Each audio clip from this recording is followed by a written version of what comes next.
أعوذ بالله من الشيطان الرجيم. بسم الله الرحمن الرحيم.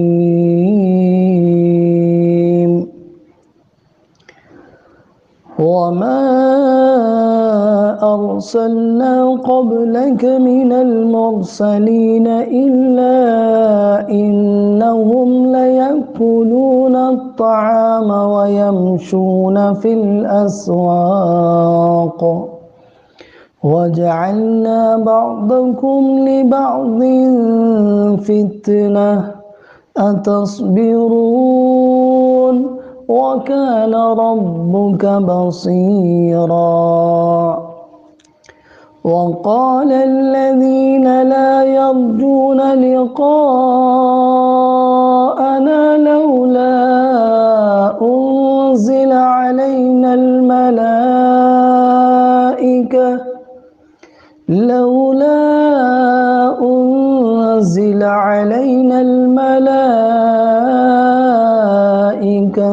أو نرى ربنا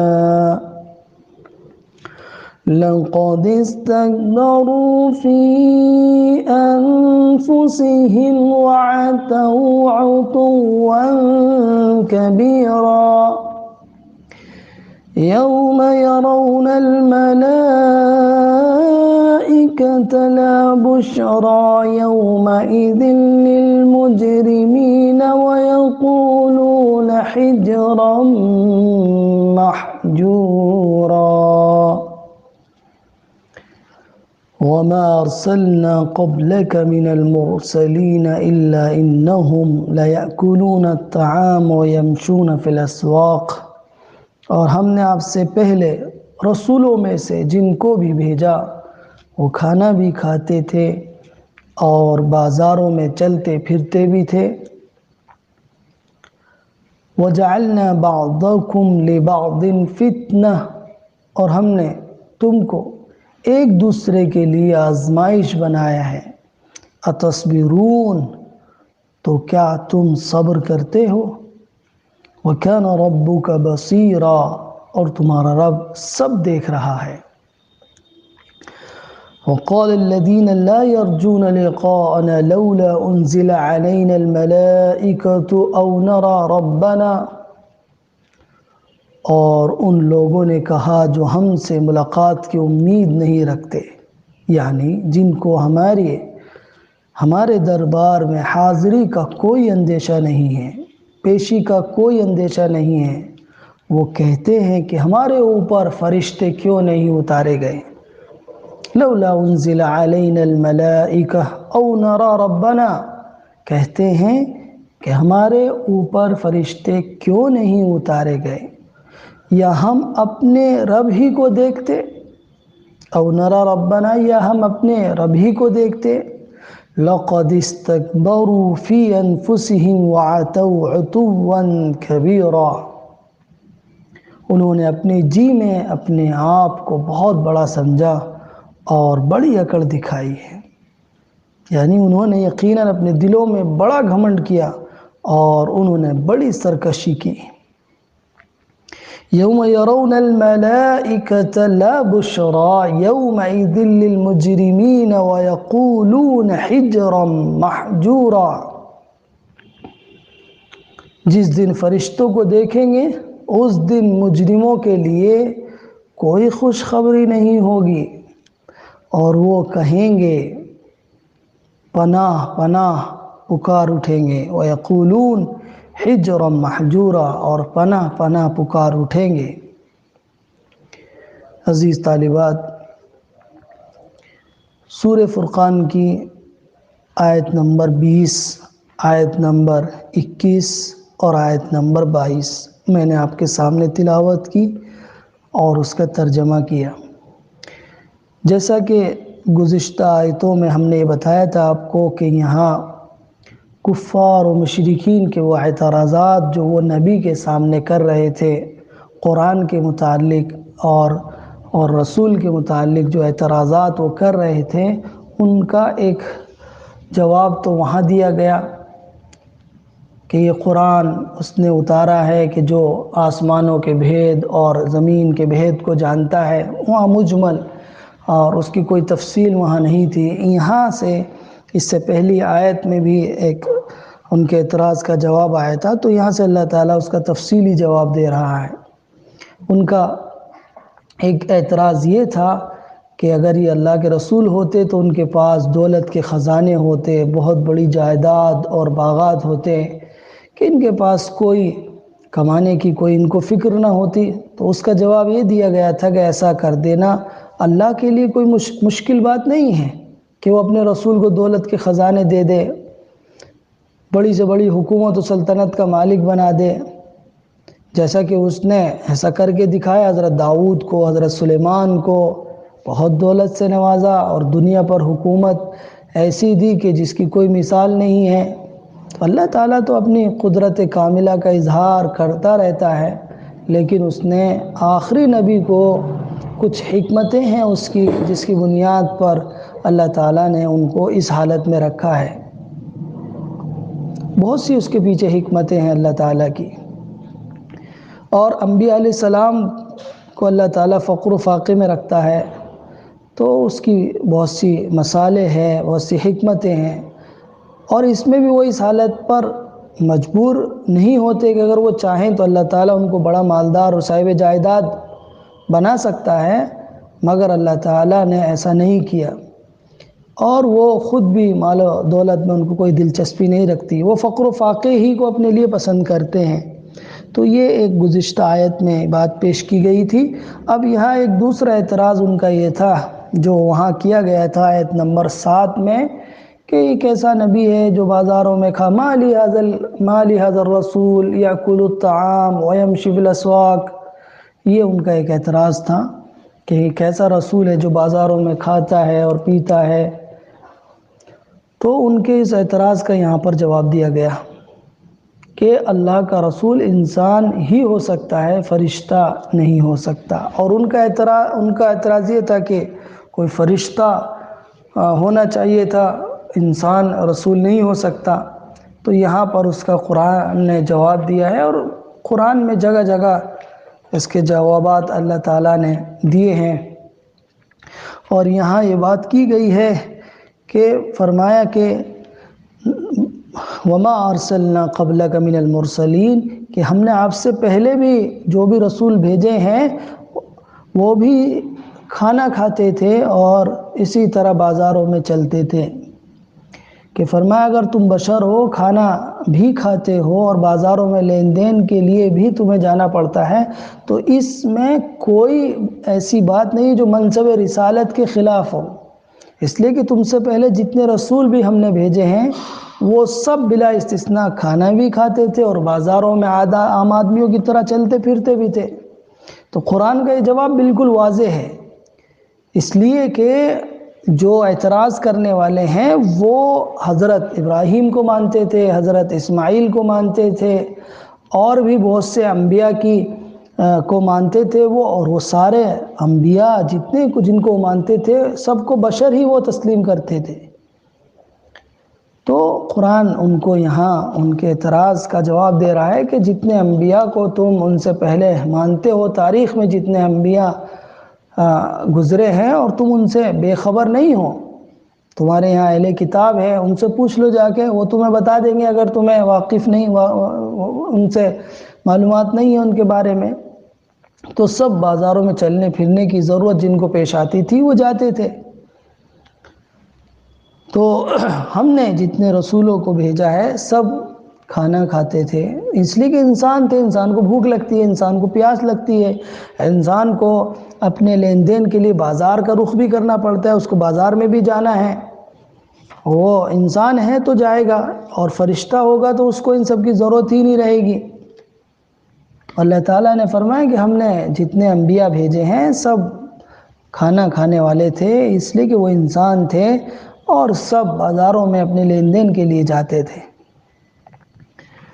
اصل مسئلہ ہے وَجَعَلْنَا بَعْضَكُمْ لِبَعْضٍ فِتْنَةً، کہ ہم نے تم میں سے بعض کو بعض کے لیے آزمائش بنایا ہے، ایک دوسرے کے لیے آزمائش ہے۔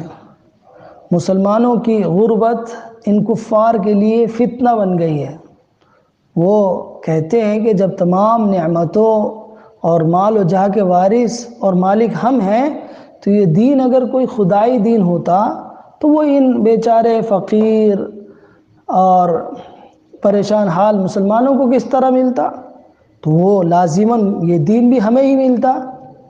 اور اگر اللہ تعالیٰ انسانوں ہی میں سے کسی نبی کو بناتا اور نبی بنانا اس کو ہوتا تو وہ طائف یا مکہ کے کسی بڑے آدمی کو نبی بناتا، کسی رئیس کو نبی بناتا، نہ کہ محمد کو جیسے غریب آدمی کو اس منصب پر سرفراز کرتا۔ تو اسی طرح یہاں فرمایا کہ ہم نے تم میں سے بعض کو بعض کے لیے آزمائش بنایا ہے، یعنی تمہاری غربت ان کے لیے قبول حق کی راہ میں پردہ بن گئی ہے، حجاب بن گئی ہے۔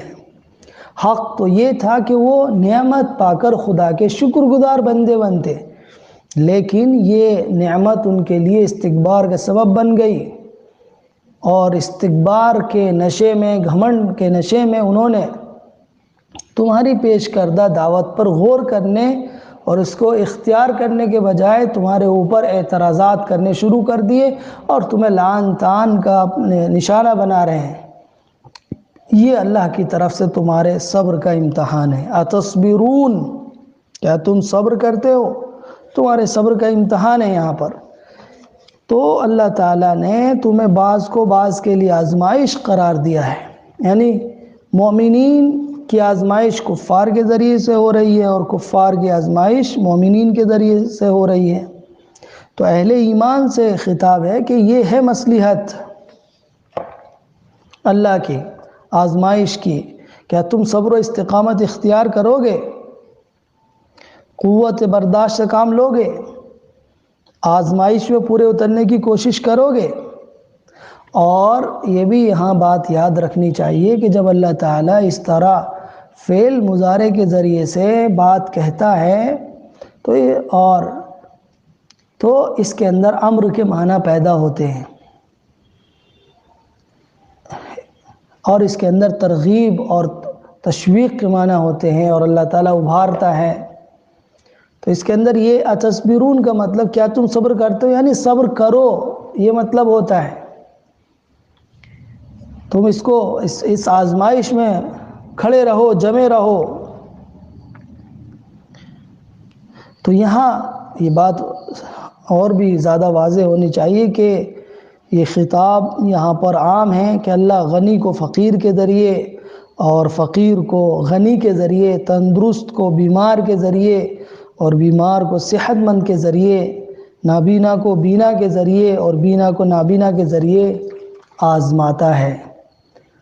دیکھیں لوگ شکر گزار بنتے ہیں، ناشکرے بنتے ہیں، صبر کرتے ہیں یا بے صبری کا ثبوت دیتے ہیں، جزا و فضا کرتے ہیں۔ بہرحال اللہ تعالیٰ دیکھ رہا ہے۔ وَكَانَ رَبُّكَ بَصِيرًا۔ تو اس میں اشارہ اس طرف ہے کہ اللہ تعالیٰ کو قدرت تو سب کچھ تھی کہ وہ سارے انسانوں کو یکساں مالدار بنا دیتے، سب کو تندرست بنا دیتے، کوئی بیمار نہ ہوتا، سب کو عزت و جاہ کے اعلیٰ مرتبے پر فائز کر دیتے، کوئی ادنا یا کم رتبے کا نہ ہوتا۔ مگر اللہ کا نظام اس دنیا کے اندر کچھ اور طریقے سے چل رہا ہے۔ اگر اس طرح سارے مالدار ہوتے، سب امیر ہوتے، سب تندرست ہوتے تو اس دنیا کا نظام چل نہیں پاتا، بڑے رخنے پیدا ہو جاتے، بڑی دشواریاں پیدا ہو جاتی۔ آپ دیکھ لیجئے اگر سارے مالدار ہوتے تو انسان کے کام کہاں کرتا، پھر کون بناتا چیزیں؟ تو اللہ کی حکمت ہے کہ اس نے کسی کو مالدار بنایا ہے، کسی کو غریب مفلس بنایا ہے، کسی کو طاقتور بنایا ہے، کسی کو کمزور بنایا ہے، کسی کو تندرست بنایا ہے، کسی کو بیمار بنایا ہے، کسی کو عزت و جاہ دی ہے، کسی کو گمنام رکھا ہے۔ اب اسی میں تو ہر طبقے کا امتحان اور آزمائش ہے۔ مالدار کے شکر کا، غریب کے صبر کا امتحان ہے، اسی طرح بیمار و تندرست کا حال ہے۔ اس لیے رسول اللہ صلی اللہ علیہ وسلم کی تعلیم یہ ہے کہ جب تمہاری نظر کسی ایسے شخص پر پڑے جو مال و دولت میں تم سے زیادہ ہو یا صحت و قوت اور عزت و جاہ میں تم سے بڑا ہوا ہو، تو فوراً ایسے لوگوں پر نظر کرو جو ان چیزوں میں تم سے کم حیثیت رکھتے ہوں، تو تم حسد کے گناہ سے بھی بچ جاؤ گے اور اپنی موجودہ حالت میں اللہ کا شکر ادا کرنے کی توفیق بھی تمہیں مل جائے گی۔ تو اتصبرون وکان ربک بصیرا، اور تمہارا رب دیکھ رہا ہے۔ یعنی کون آدمی صبر کرتا ہے اور کون واویلا کرتا ہے، اللہ تعالیٰ دیکھ رہا ہے۔ وکان ربک بصیرا، اور یہ بھی مطلب ہے اس کا ایک کہ اللہ تعالیٰ نے جو قانون اور ضابطہ اور جس مصلحت کے پیش نظر بنایا ہے وہ دیکھ کر بنایا ہے، اندھا قانون نہیں ہے اس کا۔ کان ربک بصیرا، تمہارا رب دیکھنے والا ہے کہ وہ جو قانون بناتا ہے وہ حکمت پر مبنی ہوتا ہے، دیکھ کر بناتا ہے، ایسے نہیں بنا دیکھے، بغیر سوچے اور بغیر کسی لوگوں کی مصلحت کے پیش نظر وہ قانون بن جائے۔ اور دوسرا مطلب اس کا یہ ہے کہ اللہ تعالیٰ تمہارا نگران حال ہے، وہ تمہیں دیکھ رہا ہے۔ اگر تم واقعی صبر کرو گے، جمو گے ان کفار اور مشرکین کے سامنے، اور وہ دیکھ رہا ہے تو تمہیں تنہا نہیں چھوڑے گا، اس کی نصرت پر پورا بھروسہ رکھو اور وہ تمہارے قدم جما دے گا اور ان مخالفتوں کے قدم اکھاڑ دے گا اللہ تعالیٰ۔ تو اس آیت میں فتنے کو اللہ تعالیٰ نے جو اپنی طرف منسوب فرمایا ہے، یہ اس سنت الہی کی طرف اشارہ ہے جو اس نے اپنے بندوں کے لیے اس دنیا میں جاری فرمائی ہے۔ یعنی اللہ کی یہ قانون ہے کہ وہ سب کو یکساں نہیں بناتا ہے، کسی کو کچھ نعمت دیتا ہے، کسی کو دوسری نعمت دیتا ہے، اس طرح آزمائشیں ہوتی ہیں۔ اس آزمائش میں جو پورا اتر جاتا ہے، کھرا اترتا ہے، اللہ تعالیٰ اس کی نصرت فرماتا ہے۔ حالات آتے ہیں، پریشانیاں آتی ہیں، مشکلات آتی ہیں، یہ سب آزمائش ہیں۔ پھر اس کے بعد اس امتحان میں پاس ہونے کے بعد پھر اللہ کا ایک کامیابی کا پروانہ ملتا ہے۔ تو اس لیے تم بھی عزم و حوصلے کے ساتھ آگے بڑھو۔ تمہارا رب تمہیں دیکھ رہا ہے، تمہارے کاموں کو دیکھ رہا ہے، تمہاری ہر حالت کو دیکھ رہا ہے، اس لیے گھبرانے کی اور ڈرنے کی اور پریشان ہونے کی ضرورت نہیں ہے۔ وقال الذين لا يرجون لقاءنا لولا انزل علينا الملائكة او نرى ربنا لقد استكبروا في انفسهم وعتوا عتوا كبيرا۔ اب یہاں سے ان کے غرور کا پوری طرح اللہ تعالیٰ یہاں بے نقاب ان کو کر رہا ہے کہ جو ہم سے پیشی کی امید نہیں رکھتے ہیں، وہ کہہ رہے ہیں، جو آخرت کا عقیدہ نہیں رکھتے ہیں اور اپنے آپ کو کتنا بڑا سمجھ رہے ہیں کہ وہ اس لیول پہ اپنے کو لے آئے ہیں کہ وہ فرشتوں کو دیکھنا چاہتے ہیں، اپنی آنکھوں سے دیکھنا چاہتے ہیں اور اللہ کو دیکھنا چاہتے ہیں۔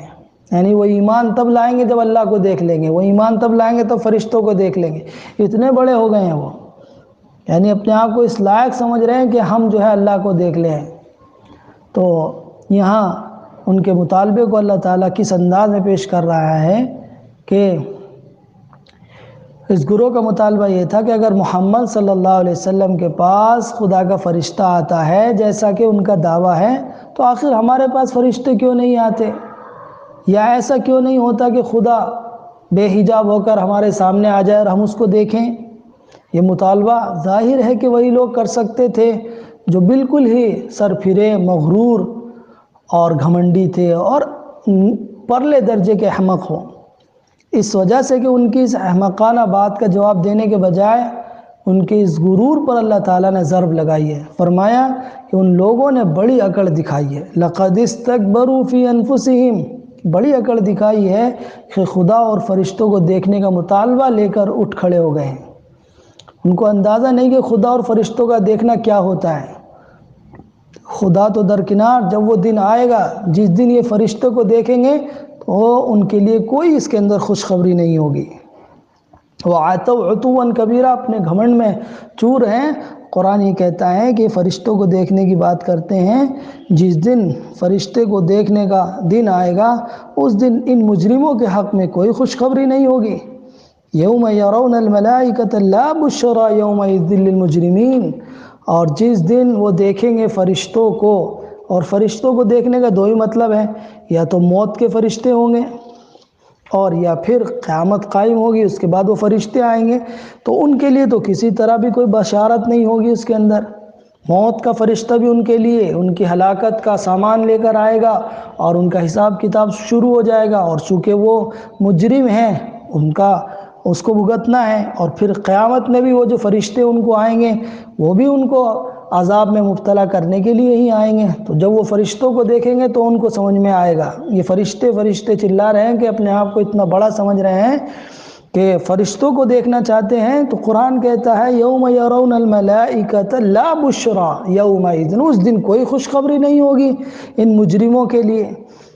پھر ان فرشتوں سے بچاؤ کی شکلیں سوچیں گے۔ تو یہاں یہ بات فرمائی گئی کہ وہ دن توحید کا انکار کرنے والوں کے لیے، اللہ کے فرشتوں کا انکار کرنے والوں کے لیے بڑا بھیانک ہوگا، بڑا خطرناک ہوگا، اور ان کے ظلم اور ان کی زیادتی کا کیونکہ یہاں سے وہ کر کے گئے ہیں تو بڑا ان کے لیے ہولناک ہوگا۔ تو یہ لا بشرا یومئذ للمجرمین، ان کے لیے کوئی خوشخبری نہیں ہوگی اس دن۔ وَيَقُولُونَ، اور وہ کہیں گے حجرا محجورا، یعنی پناہ ہو پناہ ہو، یعنی ان فرشتوں سے اپنے آپ کو دوری مانگیں گے۔ حجر کے لفظی معنی محفوظ جگہ کے ہوتے ہیں، اور محجور اس کی تاکید کے لیے یہاں پر آیا ہے۔